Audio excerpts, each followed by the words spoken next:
Evening, everybody, and welcome back to Wednesday Night Motorsport for round 8 of the DSL Welding Super 2 E-Series, brought to you by the RSRA and, of course, on the platforms of Sim Shed Broadcasting in Midwest United States of the Americas of Maury County, Ohio. We come to you live from the Mid-Ohio track tonight, following renowned for setting the NASCAR Xfinity Series around here. Tonight, we are throwing 650 horsepower V8 supercars around the track tonight. And what a race it's going to be, ladies and gentlemen. Matt Davis, Dean Reddit joining you back here again on a Wednesday night for some incredible action to unfold.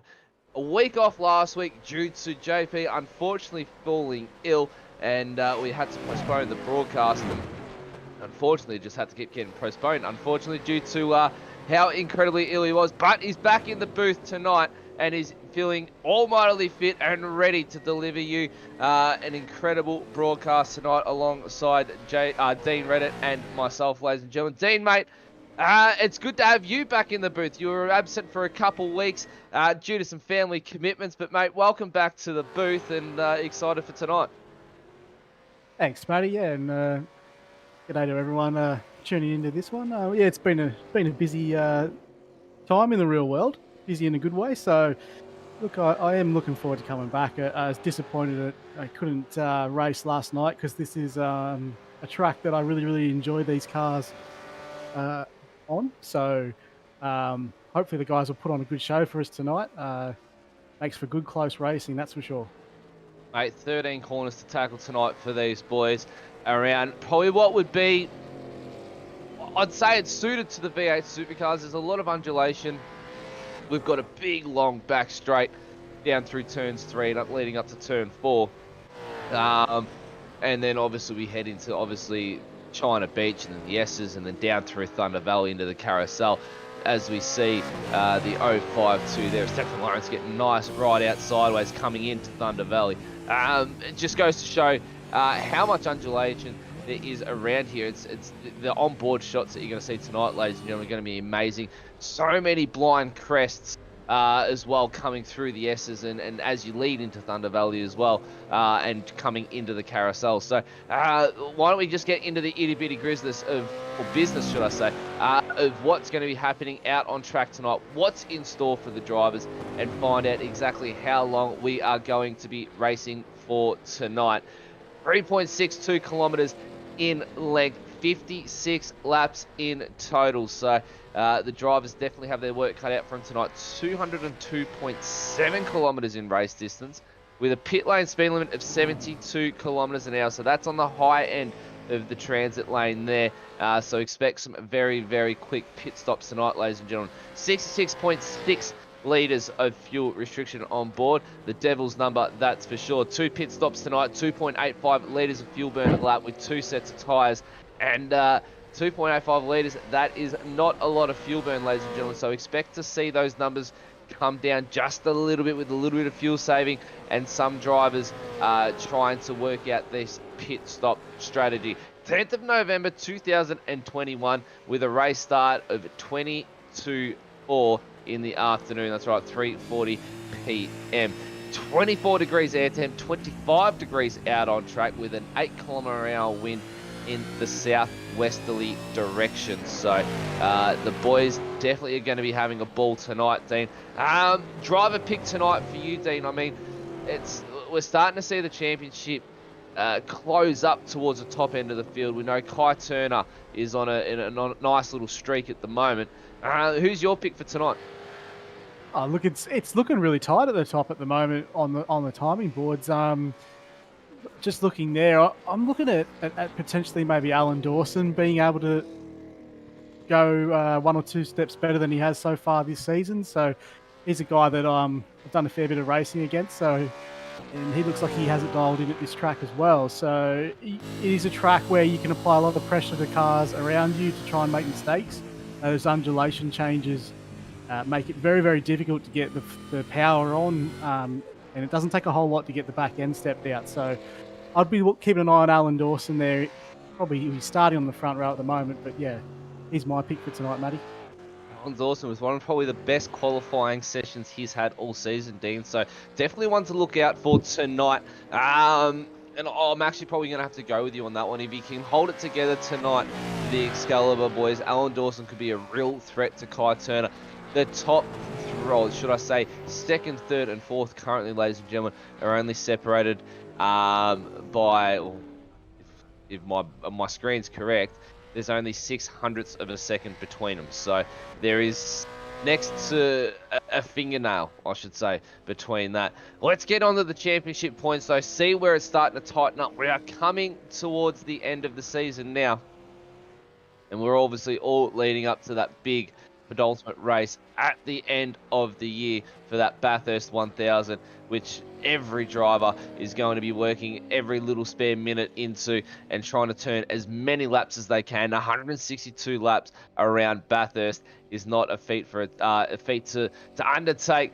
And the boys are definitely trying to get as much practice in as possible. There we go. Kai Turner currently leading the points championship with 872 points. But John Gillies not far behind at all with 864. And then we step back to Stephen Banks with 825. So there's a bit of a gap there. Then we head down to Brian Cooper, Tony Gaffer, Alan Dawson, Matt Whitaker, Tim Mulford, Jonathan Bain, and Stephen Martin. So at the moment, what we can see, ladies and gentlemen, is the top six is a challenge. Top six is a threat towards taking that top step at the moment. And it could be anybody's race, and you might be able to see Matt Whitaker and Timmy Mulford maybe even step up. Maybe even Jonathan Bain and Stephen Martin with some double points at Bathurst. And we all know, Dean, how important it is to try and get a clean race around Bathurst, because obviously safety cars do breed safety cars. We'll let that scroll on through quickly, and we'll rattle off the rest of the championship points there, ladies and gentlemen, as we're just developing a bit of a technical issue. So we might just leave it for the top 10 at the moment. Oh no, here we go. We're back up. No, we're not. It's still a technical issue at the moment on our end, ladies and gentlemen. So we might get that towards the end of the broadcast. But for now, JP, I believe you got out on track at one point during the week, mate, and you've managed to send the Goodyear Auto Care, I believe, car around. So why don't we jump on board with you, mate, if you've got that on the ready, and we'll see what it's like to take on Mid-Ohio. Thanks, Matt. Yeah, let's go on board the 888 ZB Holden Commodore from Goodyear Auto Care Warana and take you through a hot lap of this track. This track demands plenty of commitment, plenty of respect, because if you get it wrong in places, you will be off track. So coming down that main straight, braking nice and early, turn in early, hold the brake, get as much track coming out as you can.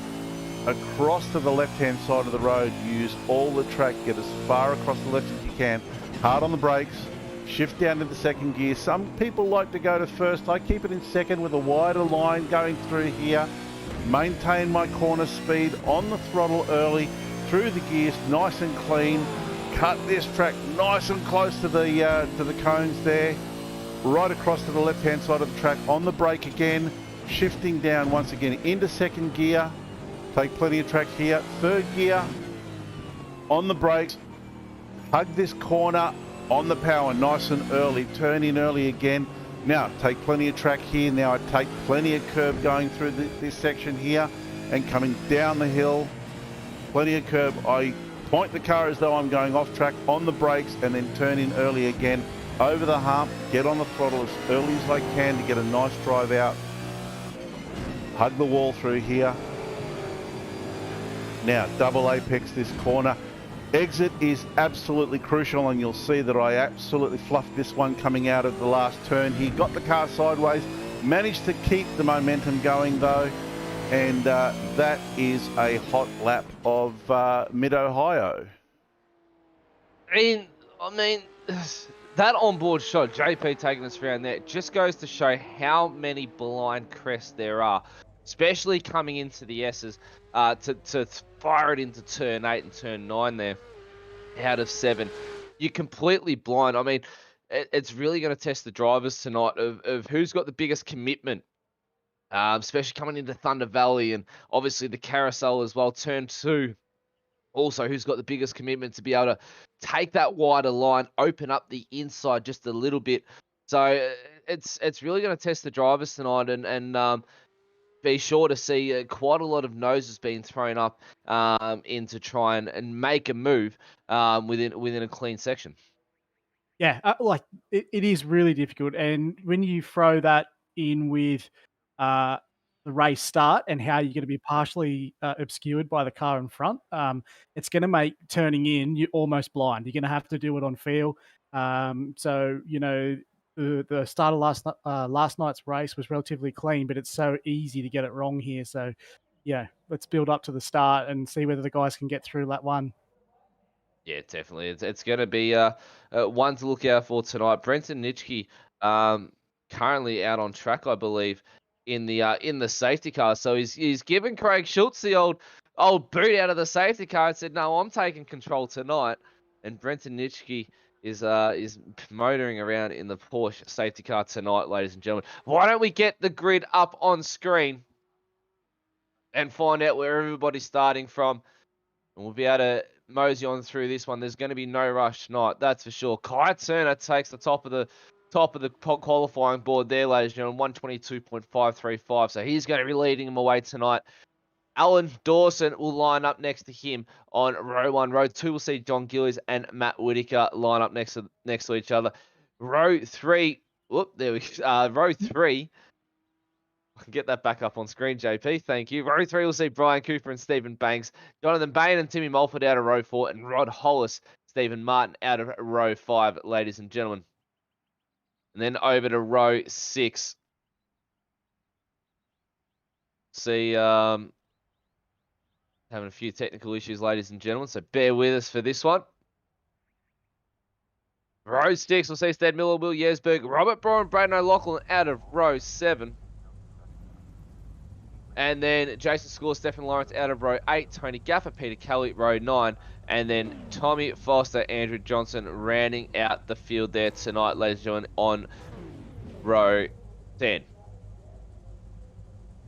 The drivers are already out on track as well. That means they're keen to get underway tonight. Kai Turner looking to be menacing tonight. He wants to extend that championship lead, but what's Alan Dawson got in store for him? John Gillies, he's another force to reckon with at the moment. We know he's been strong. Matt Whitaker is up in 4th position as well. So what can he do off the start tonight? Can he convert this into a podium or a race win? The lights are up on screen at the moment. We're almost underway for the Mid-Ohio. They're underway. Kai Turner leads them into turn 1 off the start line. He gets an incredible start too. Through turn 1 they come and he's blitzed the field. John Gill is up the inside of Dawson already. He gets the move done. Up into turn 2. They're firing up. 3 wide at the back there. Kai Turner is absolutely busted from the field. John Gillies will come into turn 2 in 2nd position. Brian Cooper with a stellar start as well. He's making good pressure on Alan Dawson. Matt Whitaker's dropped down a position already. Thanks Bain, Mulford and Hollis and Martin rounding out your top 10 so far. Those 4 drivers have not switched positions. Tony Gillies, Dawson, Cooper and Whitaker, that's traded a few paint panels there. Jonathan Bain, Stephen Banks trades position as they come into turn 3 and 4. Now up into the approach to the S's now. Kai Turner's bolted already to 1.5 seconds. He's looking very, very racy tonight and looks to be the early bolter. And up, down into Thunder Valley they come, the trickiest part of the track. The car wants to lift off the ground. Then through the back into the carousel. This is 12 and 13, ladies and gentlemen. The double apex. Pit lane just there. So look for the wide line tonight. Look for the fake lunge into pit lane before they dive back into 13. Kai Turner leads around. We're on the start of lap 2. And Dean, it's not going to take long to complete 56 laps tonight with the pace these guys are setting so far.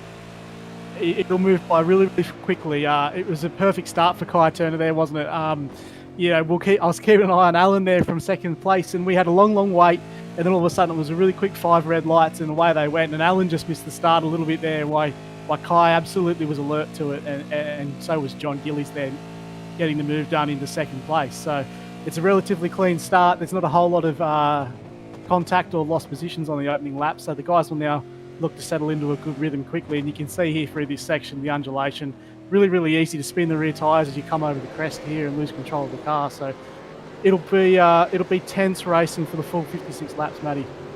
Yeah, it's going to be full on, isn't it? It's going to be go to wide, that's for sure.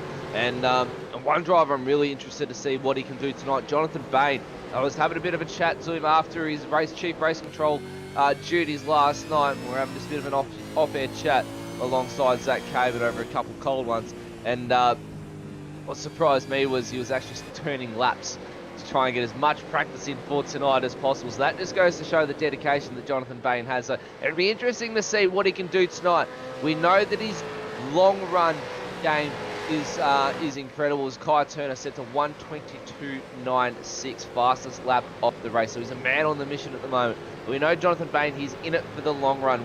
We know that his car comes alive later on in the race. Once the track gets rubbered up and once the drivers start to fatigue out just a little bit. Through turn 2 they come, lap 3 of 56, ladies and gentlemen. And pretty much, I think it's going to be tag teams for laps here, Dean Red, because by the time I finish talking, it's there's one lap, and then by the time you finish talking, there's another lap. It's only a minute 20s, very low 1 minute 20s a lap. That might deteriorate as the race goes on. But one thing to really talk about tonight, I suppose, with undulation and how much or how many crests these drivers have got to go over, is the tyre degradation. I mean, how high is it around a track like so? It doesn't need to be so high to make it a huge impact. Oh, this looks like no. Yeah, Andrew Johnson's gotten by. We've got Peter Kelly dropped down, and was it Braden O'Loughlin dropped down a few spots as well? Got a replay now coming up. Oh, it's 3 wide into turn 3, is it? Yeah. Oh, no. Oh, no. Yeah. That's why didn't Robert Brewer hold his brakes? That's a big question. Andrew Johnson gets caught up in all of that and almost gets spun around. Robert Brewer, unfortunately, didn't hold the brakes coming off the grass, and that's a big incident. That's an incredible incident coming down there out of turn 4. It's not a 3 wide corner. I've seen it happen before, and unfortunately, someone's left out hanging out to dry, and that means usually getting put into the grass. So it's to make it 3 wide up through 4 and 5. That's a big task to undergo, especially when the top of turn 5 it cambers off to the outside of the track. So if you left out, if you manage to get through 3 wide on turn 14, you're hung out to dry on turn 5. But back to the tyre degradation talk, mate. It's got to be big with the amount of slides that the boys are going to be having tonight. Yeah, well, one thing that makes a lot of difference as well is when the fuel burn goes out of it, or the fuel load goes out of the car, like the way the car's weight transfers over those rises and falls, it becomes a lot lighter and a lot easier to light those rear tyres up. So even if you don't have, say, a huge amount of tyre degradation, you do get a lot of change in the car from lap to lap. So those points where the car gets really light and the tyres become unloaded, you have to really be conscious of that throughout the length of your stint, because it becomes easier and easier effectively to spin that car up. And then once you do light them up, then your tyres get overheated, and you're really waiting a couple of laps for them to come back to you. Yeah, I mean, the track temps aren't incredibly high tonight. They're relatively low, as Matt Whitaker just blocks the brake just a little bit behind Brian Cooper as he's trying to make up some ground. Riding on board at the moment with Jonathan Bain, ladies and gentlemen. Kai Turner's checked out by 1.7 seconds. John Gillies has checked out over Dawson by 1.9. And then Dawson's checked out over Cooper by 1.5 seconds. So the top 4 have bolted from the rest of this battle pack at the moment. And from 5th to 8th is a nice little train going on, developing there. And then we go back to Tim Mulford's just lashed on the back of that. And then Rod Hollis is the unfortunate one there, who's back in 9th position, 2.7 seconds away, who's just got Martin Yesberg, Miller, Lawrence for company as well. As Jonathan Bain up the inside of Matt Whitaker through Thunder Valley, got an amazing run on him, and then into the carousel he comes, and Jonathan Bain will see himself in a top 5 position early on in the race. Lap 6 of 56, ladies and gentlemen. And expect the drivers to come around pit lane. We saw a 23 lap stint last night, so look for between lap 20 and lap 23, ladies and gentlemen, for the boys to start coming in tonight and taking their first pit stop of the race. If they can stretch it any longer with the safety car, they'll be able to do this on one stop, Dean.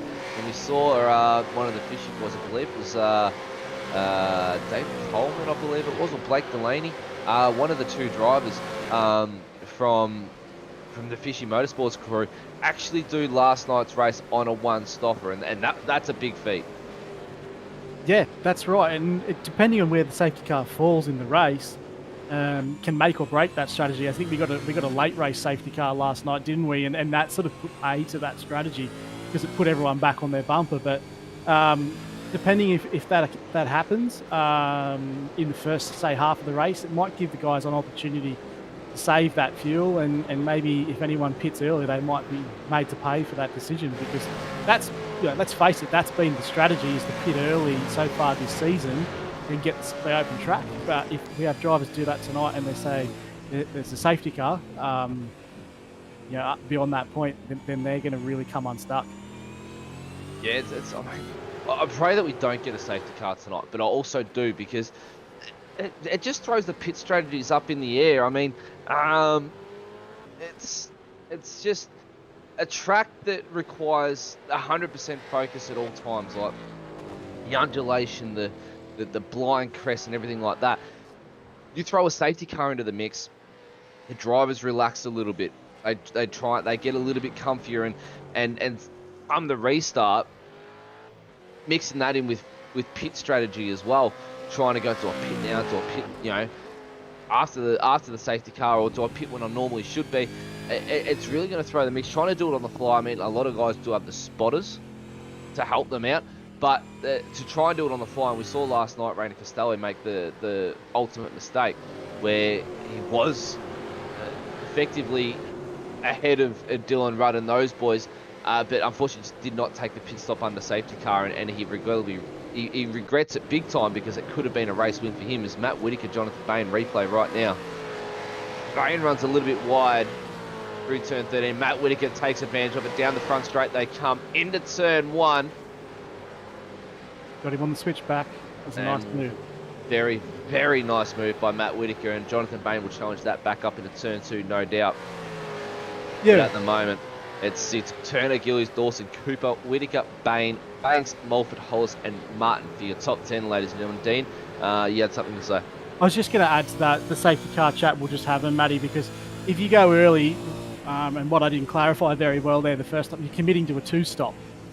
That's why it would bring a mid-race safety car would be really unfortunate, because it might give the guys that run longer the opportunity to do the race on 1 stop. When you've missed that, you've already committed to the 2-stop. So, that's what I was trying to explain earlier, which might be something that happened to Rayner there last night, where he committed early and couldn't do the race on the 1 stop.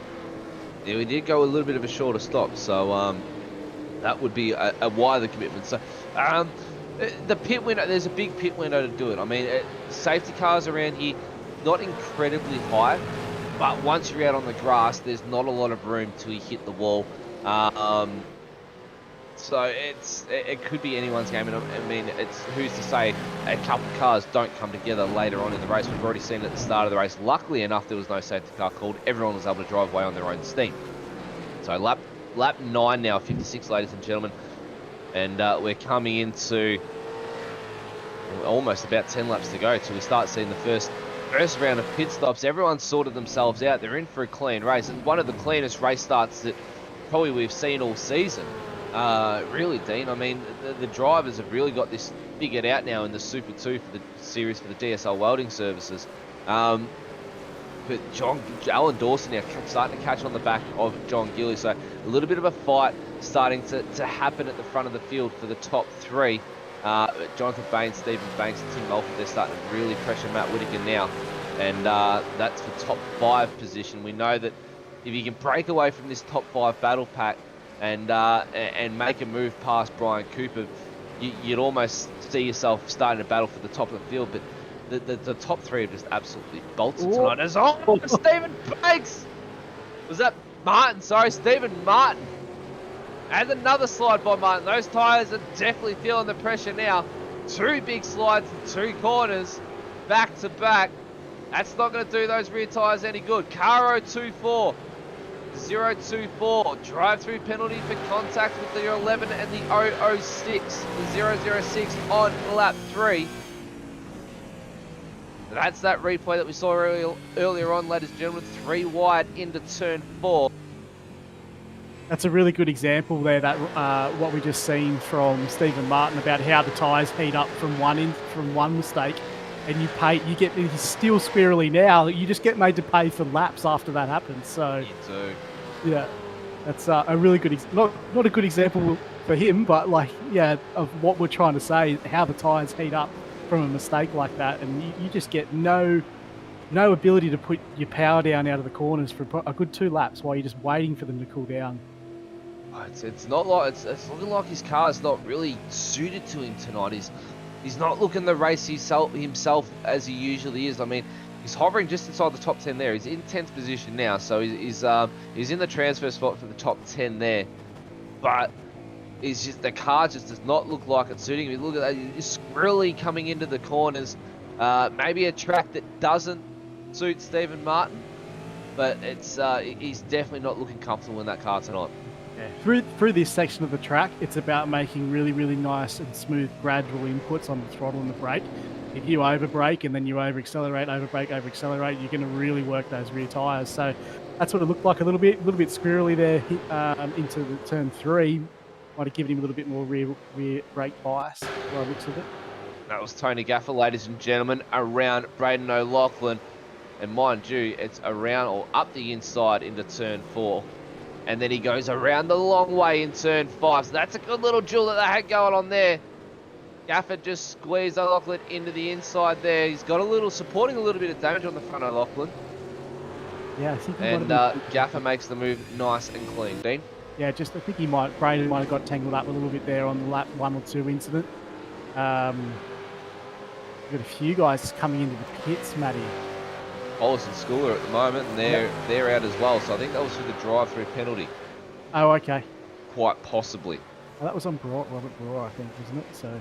Yeah, so Robert Brewer, Jeff Eddy, they've been in the pits already, as well as Peter Kelly. So the bottom 5 have been into the pits so far. The bottom 4 have been into the pits, should I say?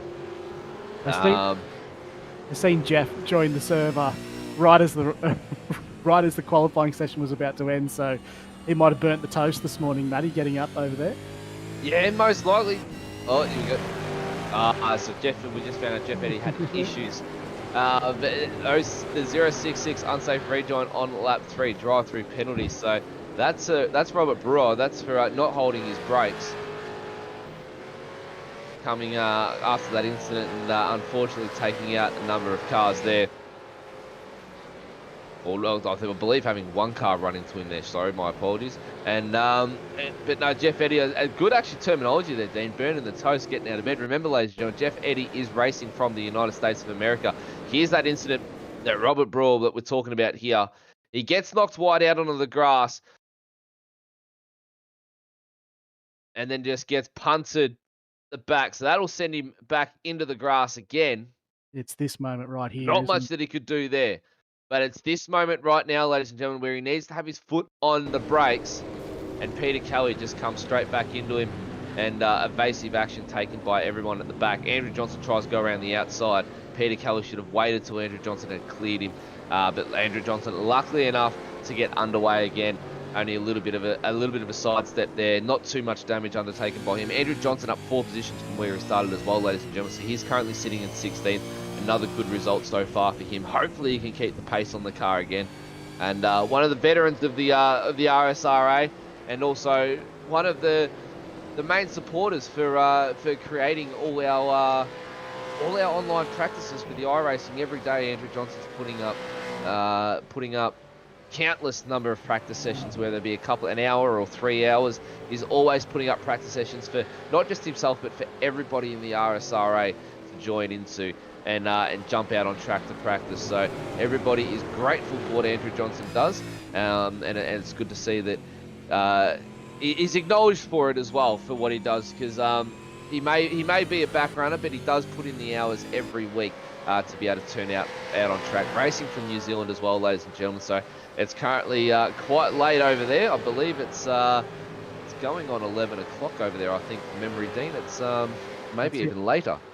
I think they're about 3 hours now. Yeah, 3 hours. Yeah, I think they're about 3 hours, aren't they? So we're looking at going on midnight for Andrew Johnson over there now, ladies and gentlemen. So we've got Jeff Eddy racing at the early hours of the morning, and then we've got Andrew Johnson racing into the night, going past midnight. So extreme effort made by quite a number of drivers in the RSRO.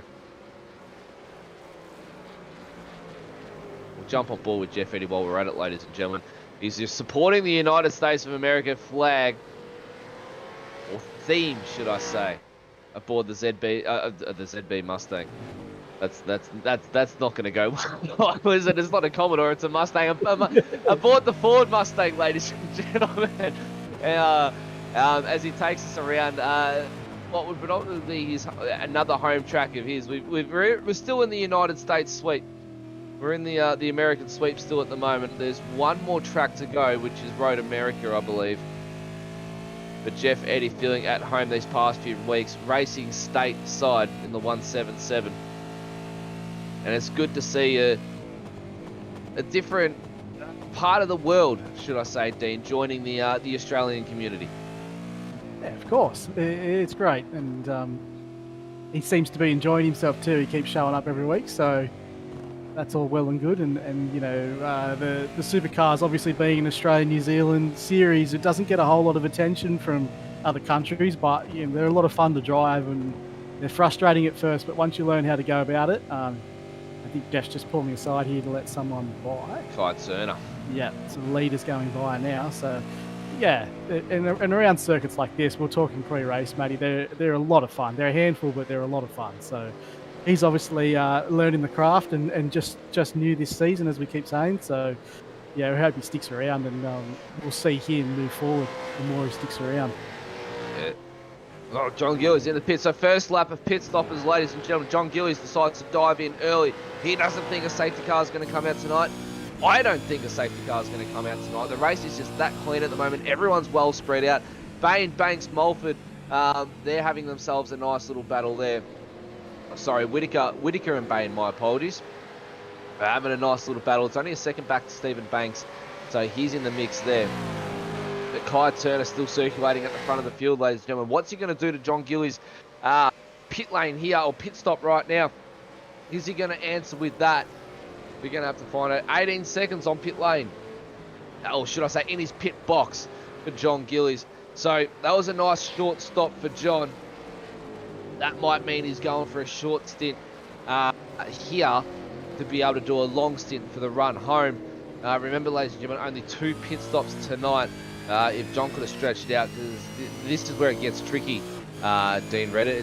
If they get a safety car now, it could mean that Gillies may go to the front with he'd be able to do that almost. Oh, he'd be doing it on a 2-stop, should I say? But a lot of the other guys will go into a 1-stop strategy, especially when it comes to the fuel saving around here, because you can fuel save quite a bit, especially coming down that back straight. If you give it enough of a bootful, you can almost coast from about midway to turn 3 right down to turn 4 on the clutch. It is downhill from there, ladies and gentlemen, and then you're also downhill through out of turn 5. You'd be able to get the pace and travel through 6, a little bit of gas over 7, down into Thunder Valley you'll be able to coast, and then just a tiny bit of power between turn 10 and 2. So yeah, and another reason why that's significant is you don't need a whole lot of fuel to get home on that No, you don't, do you? There's actually quite a lot of coasting involved, isn't there? Yep, you can. Yeah, there's only really 2 or 3 points on the circuit where you need to give the car a bit of juice, but otherwise you can do it all in the clutch. So, you know, you're quite right. It could be down to bravery at the pit stop and someone willing to underfuel the car and just bank that they're going to get home on fumes. That could make a big difference. We've seen it happen before. We saw Kai Turner come home on the smell of an oily rag Right. 2 weeks ago, ladies and gentlemen. And what a race that was. He's just fuel saving to the absolute limit. I mean, he had such a substantial lead, and then that all just got faded away. And he was able to come home at the skin of his teeth. Luckily, too, because he had a hunting Brian Cooper, and I believe it was John Gillies as well. Hunting him down quite rapidly, so was able to get home the skin of his teeth. Who's that coming in now? Will Jesberg. Will Jesberg's in the pits. Kai Turner's in the pits as well, ladies and gentlemen. So here's an answer for John Gillies' pit stop. What can Kai Turner do here in his pit stop? Does he go for a long one? Does he go for a short one? Currently at 18 seconds, and he's pitting out at 19. So depending on the lap time, we don't see John Gillies on screen at the moment. The Kai Turner with an absolute blistering pit stop. That was, should I say, the in-lap, and then what's his out-lap going to be like? John Gillies must have had a poor out-lap. He's also caught up behind Stead Miller and Tony Gaffer at the moment, so in a little bit of traffic. Unfortunate for John there. Yeah, that's... Kai Turner, 12 seconds, 13 seconds in front of John Gillies at the moment, so he's a man on the mission. Yeah, that's your other disadvantage of going early is if you don't come back out in clean track. Well, put it this way, John pitted, and he was 1 second faster in the pit stop, and he's come out -8 seconds. So I think he was only 4 seconds behind Kai when he went. He was actually, yes. So that's how costly the traffic is around here, because it's just even as a superior car or a faster car, there's just not a whole lot of chances to get the overtake done. And there'd be no blue flags system either. No, there's not any blue flags. I mean, and he's got to be courteous here as well, because Stead Miller and Tony Gaffer, those two are currently battling as well. So John's really got to get a wiggle on here. Kai Turner, he's in clear track. He's got the whole field in front of him. Jonathan Bain now into the pits. He's got ample amount of gap in front of him. 11 seconds to Stephen Lawrence in front of Kai Turner at the moment. So Kai Turner can put pedal to the metal, as John Gillies at the moment is going to go the long way. Oh, Stead Miller with a big slide through turn one. As I was saying, John Gillies around the outside, the long way through turn one. Up the inside of Stead Miller he goes. So he checks one off the list. Tony Gaffer next on his list to be able to start motoring down Kai Turner. It'll be really interesting to see what Alan Dawson does. This could be Alan Dawson trying to, you know, how far can I stretch this opening stint now? Can I make the one-stop a possibility? If he can make a one-stop, he or Brian can make a one-stop a possibility, then they're all of a sudden in race contention now. Definitely, 100%. And what I was saying before about Kai Turner is being so far ahead of John Gillies, I was actually wrong. I did my mathematics completely wrong.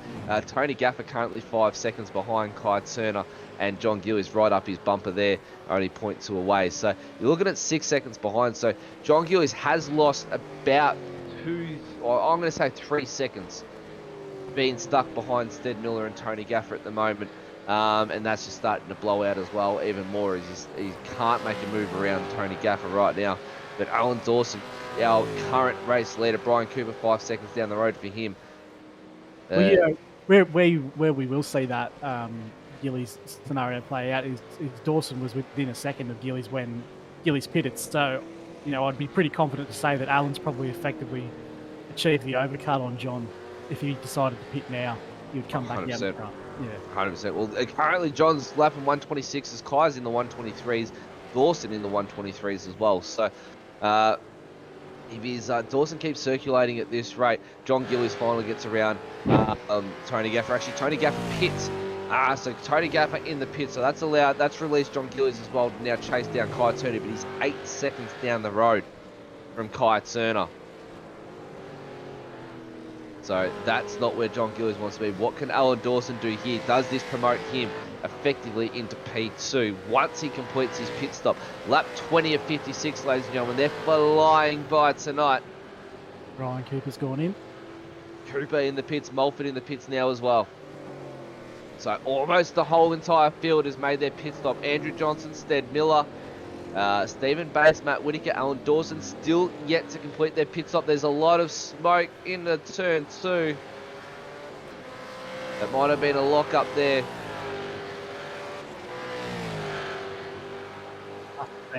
Nah, nothing going on our screen. So it was just a bit of a lock up there from, I believe it was not Thomas Foster? Maybe Thomas Foster. In one of the Penrite entries there, ladies and gentlemen. It's a shame we didn't get to go to air last week, Matty, because Kai actually reached out to me prior to the race starting and basically gave up his strategy for the race and revealed it to it. And we were going to be able to call that race and be able and know exactly what Kai was going to do, and be able to convey that to the viewers without showing it to the drivers. And yeah, everyone would get a good insight as to just how calculated these guys are running at the front of the field. That looks like Alan's in now. Oh, yep. Dawson into the pits now. So we were going to get a really good snapshot of what, Kai, or how Kai works through his strategies. And, given the text that he sent me, it's about 1,000 characters long. So he's nothing if he's not calculated, mate. I can tell you that much. Oh, it was going about 1,000 characters long. That's highly calculated. That would have been a nice little insight as well to have going into last week's race. And what a track last week would have been as well was we saw a nail biter in the Super Series. Unfortunately, Dean and myself, ladies and gentlemen, weren't able to join in on the Super 2 because we just could not get time to watch the replay throughout the week and be able to liaise that to you. But we might be able to get him. We might reach out and see whether he'll do that again for us another week, and we might be able to, yes. And we can lay it all out there and then see how it plays out and whether it plays out the way that he anticipates it's going to. Well, just as back to the pit stops as well for Alan Dawson, there, Dean read it. Alan Dawson has popped out in 8th position. He went for the long stop, 23.5 seconds in his pit box. So he's filled up to go the long distance now. He's hoping to get a safety car right now to come in for that small, tiny couple litres. All he'll need as well is maybe 10 to 15 litres on board to be able to see himself out to the end from here. So that with a fresh set of tyres, Alan Dawson could be looking very, very racy. So I'm just having a look. So Matt Whitaker is still going here in his opening stint as well, and Stefan Lawrence and Stephen Banks. So these guys they're close to being able to make this one-stop work, regardless of a safety car. They can etch it out one more lap. I'd almost go 2 more laps. I'd go lap 24 to be safe. I'd be lap 24. Would definitely see you home. But Matt Whitaker, he might be going for that one-stop strategy. He may have tuned in last night and seen that the one-stopper could work. He might be banking on that late safety car or mid-race safety car, mid to late race safety car. And he could make the one-stop work tonight. And if he does, he'll be the only driver depending on Stephen Banks and Stephen Lawrence can do. He may be the only driver or one of 3 drivers to be able to do the one-stopper tonight. Yeah, it certainly looks that way. And that's like we were talking about with Kai, that's takes being calculated and knowing the fuel number that you need to drive to. We've seen Matty have a really, really strong, Matty Whitaker that is, have a really strong qualifying, probably his best for the season. So he looks like he does have pace. So, he could have calculated this race out. And he's just sticking to that fuel number. Unfortunate for Alan here, he's come back in the middle of a sandwich. He's been caught in between strategies a little bit there, it looks like. Not quite going long enough for a 1, but he's probably overcommitted on a 2-stop strategy. But we'll see if he can get back past. But here's Matty on board with Matty now at the front of the race. So this is interesting. I think he's going to be able to get this done, Matty. I think he might. He's on target. It's lap 23.56 here now, Dean. If he comes in this lap, he could potentially see himself come home on a 1-stopper here. But depending on how long this pit stop, remember, ladies and gentlemen, it's 23 seconds to fuel. to a full tank. 23 rough seconds to fill to a full tank. So if he can get the pit lane transit done quickly and his pit stop done quickly and hold this for a one stopper, he could be on for a really, really good finish. It just depends on how far he comes out behind Kai Turner. At the moment, Kai Turner currently circulating 21 seconds behind Matt Whitaker. So he's... Matt Whitaker stays out for one more lap, so he's going for the one stopper. He's committed. Oh, this could go... This could go either way, Dean. If he gets any assistance from a safety car, he becomes a real threat to this race.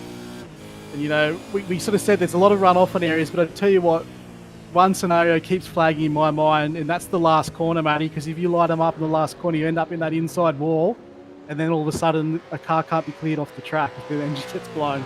I'm tipping we're going to get that scenario before the race is over. I'm hoping we do, because this is really going to throw a mix in a cat in the bag, I should say. That's my bold prediction. It's going to be, it's the way it goes, isn't it? We see these races just pan out through the middle part, and all of a sudden all hell breaks loose in the last third. So 100% right on that one. Yeah. So it keeps us guessing right to the end. So I'm going to pick the unpredictable and say that yeah, there could be a scenario there that plays out. So I hope so, because that's going to throw this race wide open, and it'll be awesome to see that convergence of strategies. Oh, the strategies tonight, Dean Reddit. Matt Whitaker going for the one stopper. This is going to be big talk for the race now, ladies and gentlemen. This is one driver to watch. He's coming through the carousel now. He dives into the pits. That's lap 24. 24 laps out of a tank. Stephen Banks goes for one more. So Stephen Banks is going for the ultra long stint and the one stopper as well. Stephen Banks going for 25 laps on a single tank. This is big. This is a big, big risk. He must have fuel saved enough to be able to do this. So Stephen Banks could be in contention now when he gets, or if a safety car comes out at any point in this race. We saw last night the safety car only come out a couple laps after everybody had completed all their pit stops. So this could be big, big news tonight. Matt Whitaker, sir, comes out of the pits in 8th position. Rod Hollis hot on his heels. Make that 9th. Make that 9th position for Matt Whitaker. All he needs now is the next round of pit stops to be undertaken and potentially a safety car thrown into the mix. 28-second stop. That thing must have been near on empty. So he's had that's the longest pit stop by over 5 seconds. We're about to see even longer. Stephen Banks about to jump into the pits as well. So this could be a 30-second stop right here to fill it right to the end. He's circulating. Stephen Banks still circulating 124s. He's in the pits now. Stephen Banks was in the 124s. So he still had the pace in the car. The rest of the field circulating 124s as well. Low to mid 124s. So Stephen Banks was still on the pace. Kai Turner coming around now to start lap 27. Or lap 26, he's lap 26, my apologies. And John Gillies, Timmy Mulford behind them. Timmy Mulford's had an advance through his pit stops. He only had a very, very short pit stop though, Dane. 9.9 seconds. So count that as 10. Where's this put everybody? Alan Dawson now in 4th position. Jonathan Bain in 5th. Cooper in 6th. What's Matt Whitaker? Matt Whitaker gets around Stephen Banks as Banks is coming out of the pits. So Banks drops down into 9th position. Matt Whitaker in 8th. They're both on one-stop strategies, Whitaker and Banks. They're on the one-stopper. Yeah, that's correct. And you got Alan and Brian Cooper that are sort of awkwardly poised by the looks of it. And they've probably not got enough on to do the one-stop. Oh, we got. That's Dawson coming past Bain, is it? Yes, it's Dawson, Bain, Cooper, Mulford just in front of them. So this is for 3rd position right now. Yeah. And Jonathan Bain putting immense pressure on Alan Dawson right now. Dawson wants to get around Mulford and get away from Bain. We know he's a threat when he's under attack. Bain, an incredible person to put the pressure on and force the mistake. Out of Thunder Valley they come into the carousel. Here we go. This could be potentially. I'm not sure. We've got one set of tyres tonight, Matty. Is that correct? I believe it was two. Yeah. So one to start on, one to take in the pit stop. So no doubt Whitaker and Banks. Whitaker's had a mistake as well. He's in 10th position. So Whitaker's had a mistake somewhere on the track, ladies and gentlemen, while we've been watching this battle pack right now.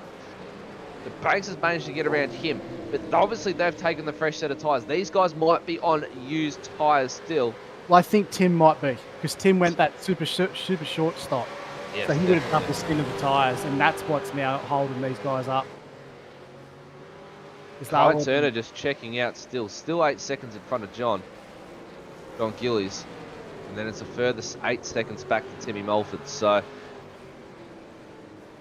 this race, really, the strategy. Alan Dawson right up on the back of Timmy Mulford now, ladies and gentlemen. It's starting to heat up for the final spot on the podium.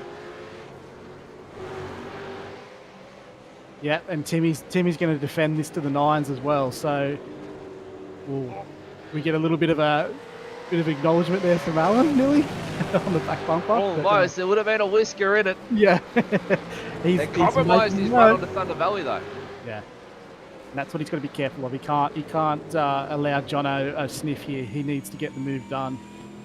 And we've seen Timmy go defensive into turn one because you can see the fresh rubber there. The difference it makes. So, and Alan Dawson get a good run out of one. Doesn't look like it. He needs to tuck into the slipstream. He needs to get nice and close. See the different lines, ladies and gentlemen, that they take into turn two. Mulford takes that wide line as JP described. Dawson with the nice and tight line. Doesn't get a good run though. You'll see Mulford have a few seconds extra. Or it's not a few seconds, a few kilometres more.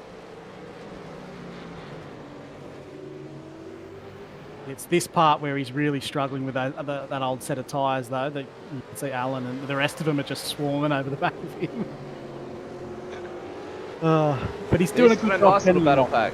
It is a really good pack. It's tense because they all want to get past. But yeah, the irony is, as soon as they do, Timmy will probably pull off and complete his second stop. So he's doing a good job of keeping them at bay. That's 29 and 56, ladies and gentlemen. Kai Turner, your current race leader, watching the battle pack now for third position between Timmy Mulford, Alan Dawson, Jonathan Bain and Brian Cooper. Mulford runs a little bit wide. This could open up the door now for Alan Dawson. Dawson with the run out of the final corner, turn 13. Has a look up the inside of turn one, turns in nice and early. Mulford's going to go the long way around side. Dawson's compromised on the run. Can't get it done. Bain, Cooper go extremely right. They pull the cones over. Oh, the cone's nearly on the length of the straight there after that. Through turn two, Dawson trying to get a good run out of here. He's tucked right in under Mulford right now. Can he get the run? It looks like he's got an incredible run. Can he get it done into turn three? He has a little bit of a look. Can't make the move done. Ducks back in behind. They're now like 10 seconds behind John Gillies. Yeah, the more this goes on, the more they're just Jono's going to have a look. Oh, did Jono just have a look on the inside? Not quite. Missed that one. He looked like he just about sized him up. So, you know, Jono smells blood in the water here too. So this could be on here. This is Brian Cooper's just hanging back a little bit, ladies and gentlemen. You can see that.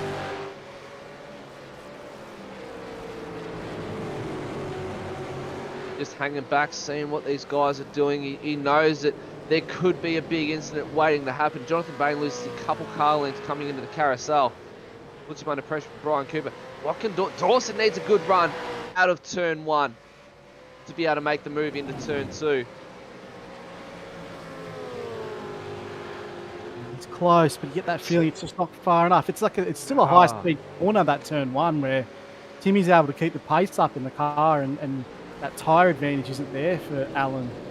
Well, look at here, Mulford's gone the tight line. They're both on the same tight line. Shane Dawson get the run. Dawson a little bit squiggly coming out of turn 2. That's going to compromise him onto the straight, and he's too far away going through turn 3. He's not going to be able to get it done into turn 4 now. Just needs that run out of turn 2 to be able to size him up into turn 4. He just can't get the power down. So it goes to, I think it might be that all these guys are on used tyres. Jonathan Bain runs a very shallow line. Brian Cooper tries to go around the outside, see there's no open, tucks back in behind. I think this group of 4 right now, then I think they're all on used tyres, because I don't see the new tyre, old tyre coming into effect here. You can see Dawson's got the pace over Mulford, but Mulford we know is such a strong defender. He's only got to nail the exits on a couple of corners here to make life incredibly hard for Alan as well. And I'd be expecting Tim to be coming in pretty shortly. We will there need goes to come Alan. in shortly. All right, Alan having a look. Mulford with a bad run. Alan up the inside, into turn 1 of Mulford, and gets it done. Alan Dawson around Timmy Mulford at last. Now what can Bain do? Bain has a look up the inside as well. Is Mulford about to lose out again?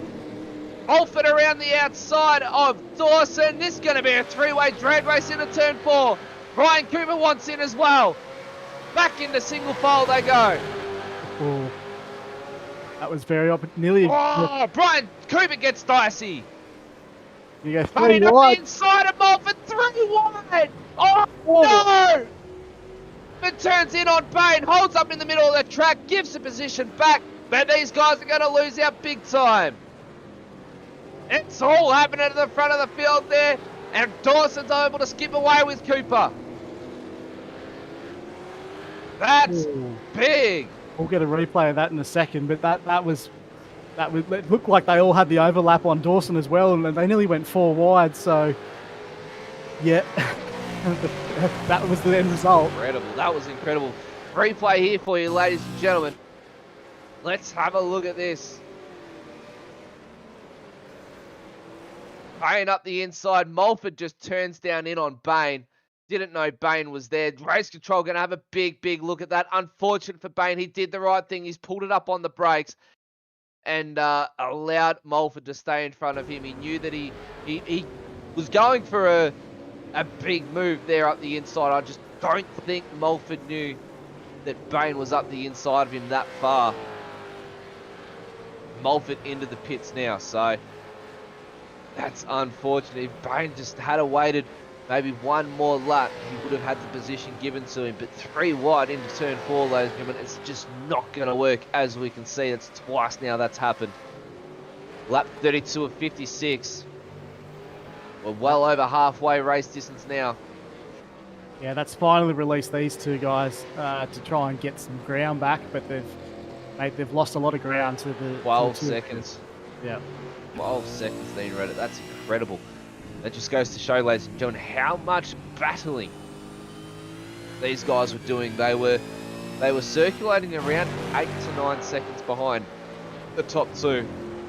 And John Gillies has actually made time back on Kai Turner here, ladies and gentlemen. So he's down to 6.4 seconds. So Kai Turner might be going for a little bit of fuel strategy. There's Dawson in. Alan Dawson in the pits. This is big. Alan Dawson in the pits a little bit earlier than what we expected. He's going for the short fuel now. Yep. We'll see how long he sits in the pit space for. Timmy Mulford was stationary for 27.68 seconds. So Mulford fueled to the end. At the moment we're on board with Will Yesberg, I believe. Yep. The 083.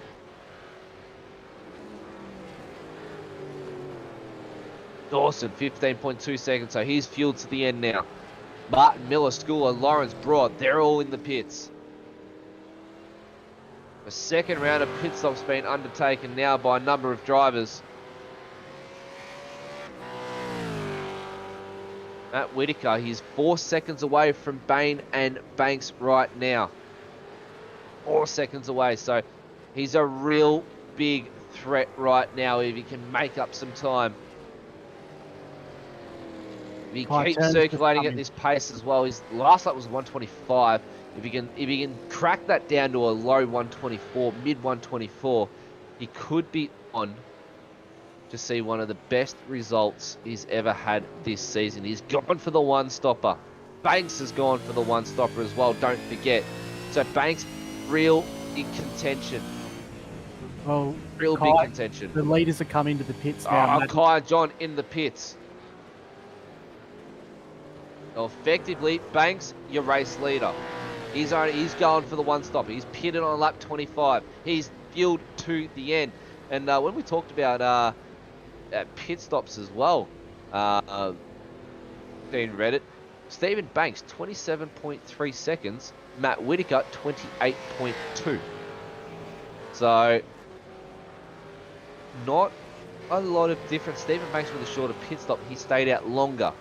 So that's an interesting fact. Kai Turner pops out in third position at the moment, 26 seconds down from Matt Whitaker, I believe. So actually, he's not that far away. He's only 8 seconds away behind Stephen Banks, 3 seconds behind Matt Whitaker. So Matt Whitaker needs to get a wiggle on because Kai Turner, fresh tyres, low fuel. He's going to be a man on the mission. Yeah, he'll be coming with some pace, but we just seen there in that previous battle that, you know, defending can be done around here.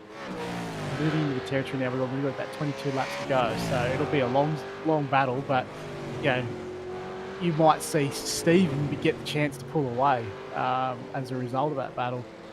And you know, you never discount John Gillies out at this point in time either, and then you've got Alan Dawson still somewhat in contention as well. So, look, it'll be interesting.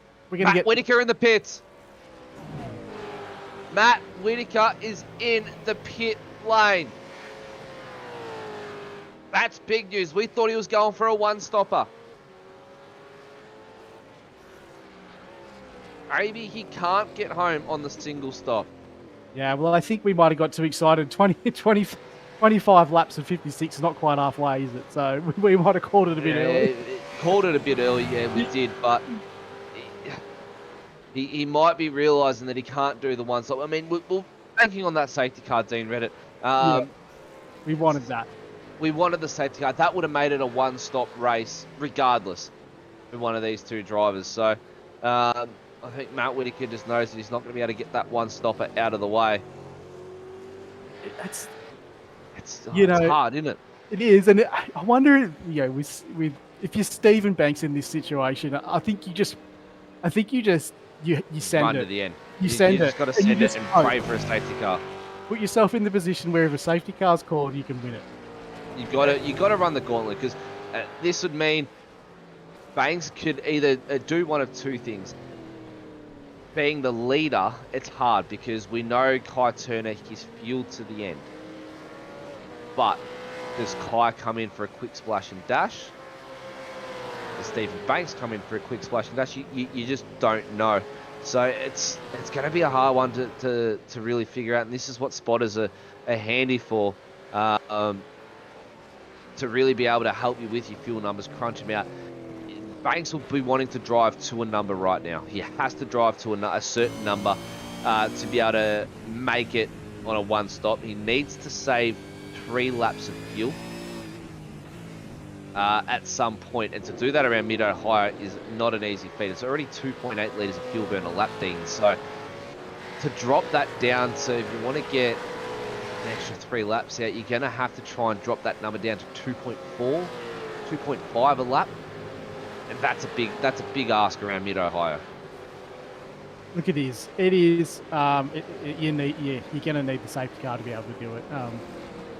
But we'll see. We'll see what happens. We haven't lost hope yet. Stranger things have happened when going around the twist, Dean Reddit.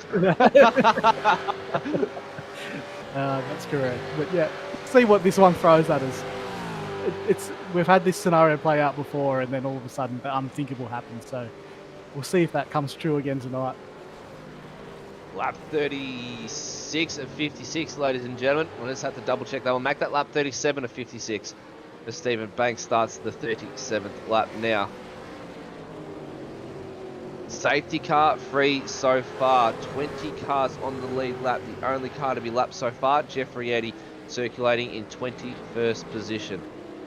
Brenton Nitschke, our safety car driver for the night. Very quiet night in the office for him. He's actually usually racing in the Super Series, Super 2 E Series, but currently serving a race ban due to, I think it was misconduct, I believe. I think you had it right the first time around. Brenton's in the Super Series, so. Ah, that's right, he is too. Yep, there's a lot of Frog Leap cars, mate. So you can be. There is a big crew of Frog Leap, isn't there? There is. It's either frogs or fishes at the moment. They're everywhere. Frog, fishes, Century Motorsport, the KFC entry. I mean, they've got a big crew. They've got Cameron Jones in the Super Series, and they've got 3 circulating tonight out on track. 3 or 4 cars circulating on track tonight. Timmy Mulford, the only Phoenix Racing Team car in the Super 2E Series. That's a new team that's come to life in the RSRA. That's Lassus Leonard, the champion of the Nationwide Technology Systems Super Series a couple seasons ago. Actually, season 1. Season 1 of 2021. So, Lassus Leonard's team is now Phoenix Racing Team. Young Rehan Leonard is obviously racing for them, and they've scored themselves some incredible drivers. Timmy Mulford being one of them. We know how strong he is on the defence. Middle Finger Racing as well. That's another big one, Dean. Sorry to cut you off there. Middle Finger Racing, another big onslaught for those guys. They have 3 or 4 cars circulating out on track tonight. So, a lot of big number teams which come Bathurst. There's a lot to choose from.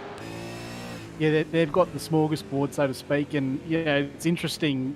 From season to season, we see teams get stronger representation, or we see drivers that were privateers move into these teams, and teams have been able to form a good identity for themselves through this league. So it's a really good league for that. But rumour has it Jamie Dyke hasn't logged out since he won at Coda, so he's been on every single day.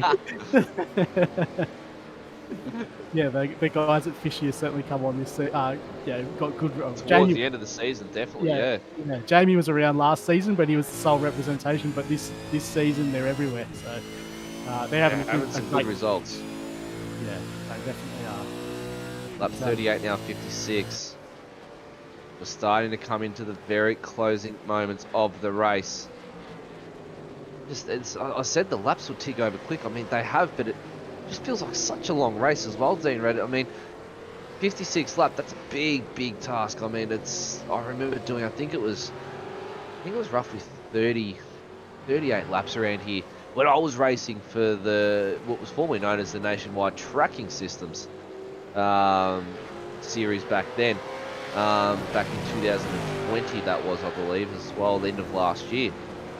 I think it was the second or third race I had for him was at Mid-Ohio, and it was a 30-lap race, I think, a 38-lap race, and that was long enough. I mean, the officials were long, but that was even longer, and the fatigue after the race. It's such a short, sharp track as well. You've got to be on the ball. It's so many gear changes coming through 4, 5, 6, 7, 8, 9, the gears into 10, and then down the gear into turn 13 as well. So.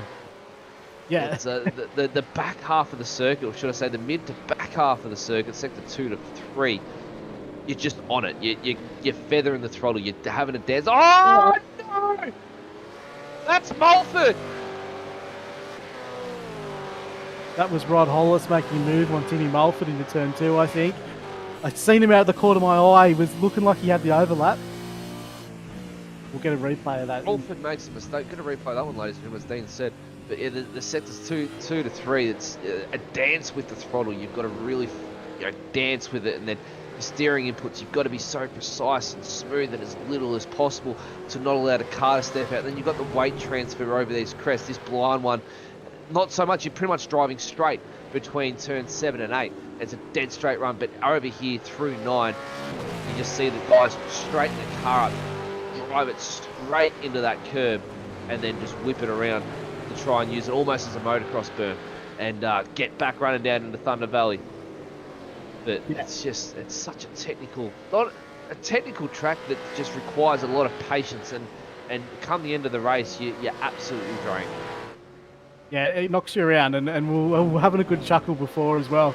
The guys that are actually using the proper sequential shifters. Sequential shifters, yes. It's pretty much driving 2/3, maybe 3/4 of this lap with one hand on the wheel, because it's short shifting all the time over those risers to keep the wheel spin low, and you're always into that sequential shifter. So I remember it was the last time we were here, the same time of the race you were just talking about before.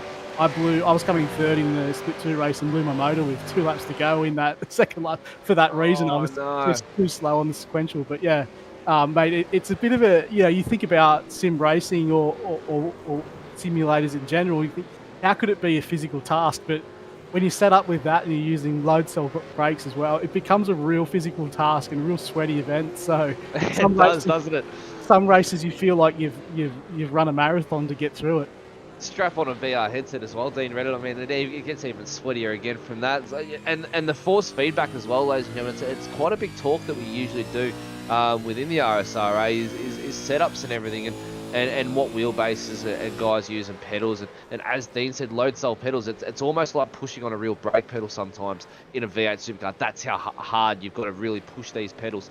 But the steering wheels, the feedback that you get through the wheels. Obviously, you can't feel what the car's doing under you, so they simulate it through the wheel, and your understeering is your wheel going loose. But then once that wheel grabs up, it bites, and trying to wrestle that and try and hold the limit, try and feel for the limit within your wheel, you're really, really struggling. A lot of the guys turn their feedback down for tight tracks like this, but you just don't have that feel, and 9 times out of 10 they'll just end up leaving it what it is already set at. But the task at the end of it, come the end of the race, when you're absolutely spent, you've done 50 odd laps around a tight circuit, it's just it's straining. It really is straining for the body. So I take my hat off to the guys that do it week in, week out, because I don't know how I could do it anymore. It's been that long since I've sat my bum in the seat for the sim. Well, let's give you an idea. I do run load cell pedals myself, and I have to apply 50 kilos of weight to the brake pedal to get it to achieve 100% brake capacity. So that there's an idea of how much force you've got to put into a brake pedal to get it to actually perform at its best. So yeah,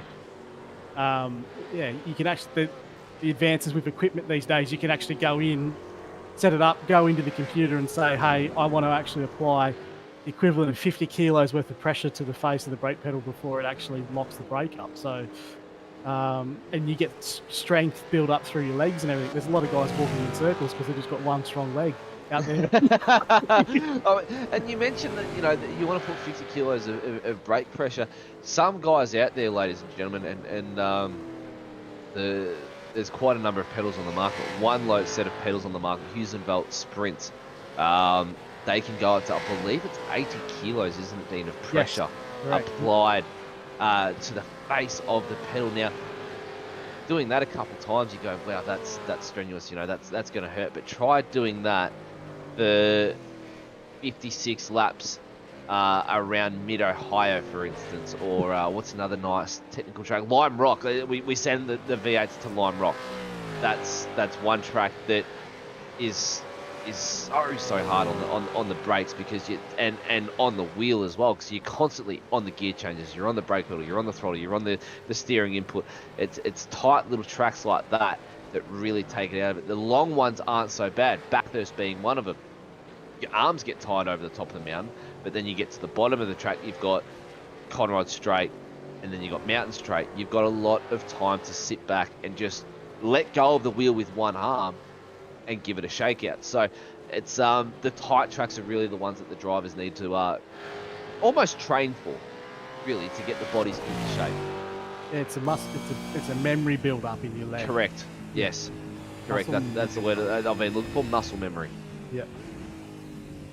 Lap 43 of 56 now, ladies and gentlemen. That was a nice little 3-lap banner about sim talk there of the racing. It's a little bit precedent at the moment. Everybody's stretched out through the field. There's only 2 battles at the moment I can see on my screen between Rod Holt, Stephen Lawrence, and Timmy Mulford, Will Yesberg going on.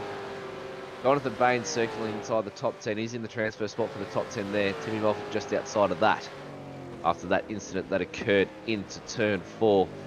Banks, still your current leader. He's 4.2 seconds ahead of Kai Turner, who's on your screen right now. So if Banks can get this safety car, if he can get it, or if he has saved enough fuel. We saw him go 25 laps. 28 laps is going to be a push, but we know a safety car can give him that 3 laps he needs. But also, can he get a few extra laps out of just his own driving? Currently 0.4 of a second, about a lap difference between Banks and Turner. So that could that could identify to me Banks may be on a fuel save here. John Gill is sitting in 3rd position. He rounds out the podium so far. Brian Cooper 4 seconds away from John for that last spot on the podium. Dawson, who had a strong start, he's circulating in 5th. Matt Whitaker, who we thought was going to try the one-stopper, he's pitted. He's now back to 6th. 2 down from where he started.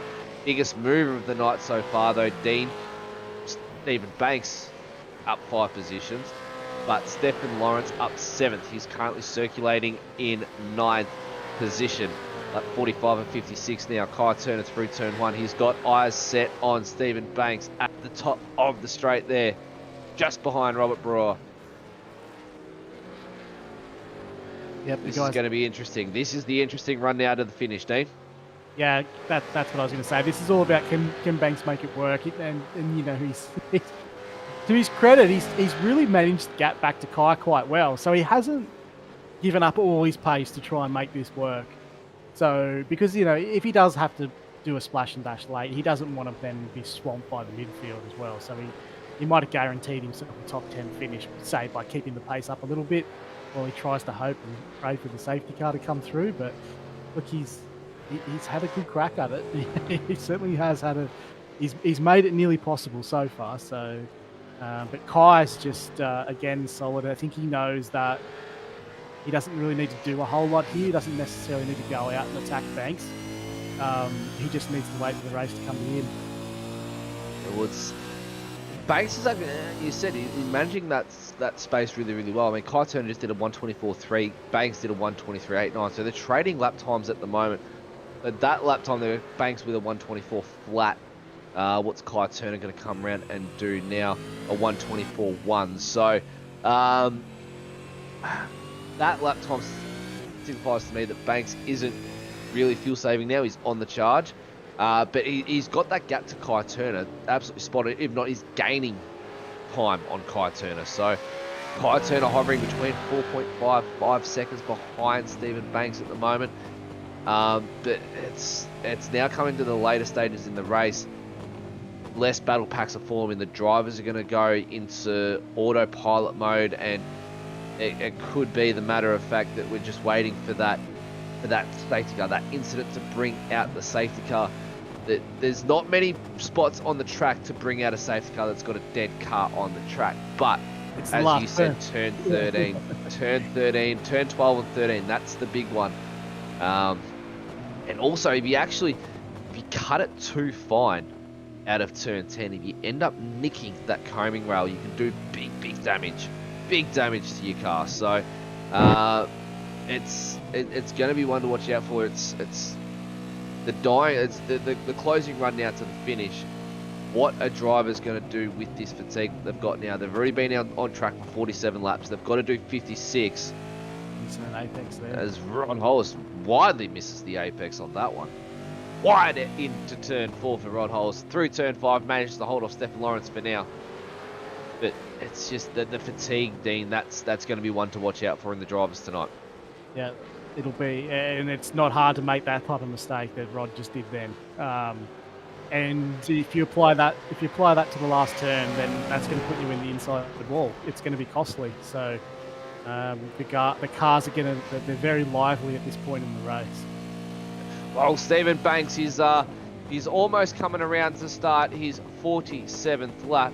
On board at the moment with Kai Turner, but we'll jump on board with Stephen Banks as he's coming into just down out of turn 5 now into turn 6, through 7 into 8, and he's going to be coming down Thunder Valley. Why don't we jump on board, ladies and gentlemen? Turn those phone volumes up, turn the TV volumes up, whatever you are watching on. We'll wait for Stephen Banks to go across the start-finish line, and we'll get a full proper lap. Listen to his actions on the track and let us know in the comment section if he's going to be fuel saving or not. So crank up that volume, ladies and gentlemen. Listen to Stephen Banks at work.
How about that one, ladies and gentlemen? Stephen Banks taking you for almost 1.5 laps around the mid-Ohio circuit. Very, very short laps, only a minute 25. Stephen Banks in full fuel saving mode now. Kai Termination knockout, a big chunk of time. 4 seconds. 25 for lap for Stephen Banks and 23 for Turner. That just goes to show how much Banks is starting to fuel save now. He knows that he's not going to be able to get to the end. It's way too late for a safety car now to be called. Lap 49 of 56. So expect Banks. It's been an ambitious effort by Banks, Dean. I mean, he's tried to go that one stopper. He's prayed for the safety car. It just has not fallen his way tonight. And there he goes into the pits. So unfortunate for Stephen Banks. It's not going to work out for him tonight. 10 out of 10. Bold. 10 out of 10 for a bold strategy on that one. Yeah, we need it. It looked pretty much from the start of the race like it was going to take something special, and credit for him for trying it. You know, he's done a really, really good job to make that car last 25 laps over two spins essentially. So yeah, good effort that. But yeah, that's now released Kai, who's got a 9-second lead over John Gillies in second, and we're on board with now. So, look, yeah, it's again falling to Kai, who's in a strong position again for this race. And Alan, I think Brian Cooper has got past Alan, and Alan's still 2 to 3 seconds behind. So, thought we might have had a bit of a battle on for the last position, but not quite at the minute. It could fire up though. He's only 2.8 seconds behind. Banks is out in front of Whitaker at the moment. Banks sitting in 5th, so he didn't lose too much time overall during that pit stop. Only 11.2 seconds, so it's very, very short fuel. Like I said, he only has to take on a few litres of fuel. As Stead Miller trying to find a way past Tim Mulford. He's just such a strong defender, Mulford. He knows where to put the car. He knows how wide to make it. This is twice now.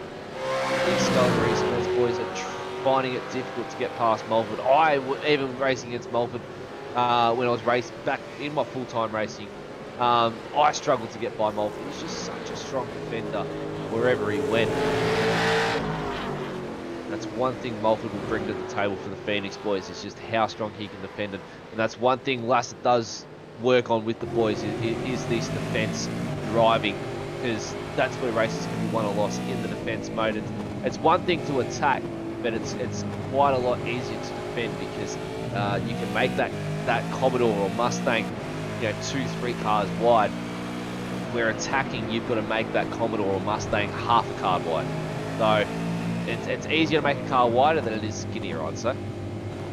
Absolutely, when you do it right. A lot of times people get overly aggressive when they're defending. Really, it's just about how you position the car in the corner, and you can really forget about the person behind. And forget about what they're doing. If you're putting your car on the right spot on the track, then there's nothing they can do about it. So when you see people get really aggressive and bang doors and try and effectively be forcefully defensive, that's where problems start to occur. But you see where Tim's focusing on this exit. He knows, right, if I nail this exit every time, it's going to make chances of getting past me on this lap nigh impossible, because this is really the spot where you're going to get the overtake done. If you nail the exit of that corner, there's nothing the car behind you can do. Sure, 100%.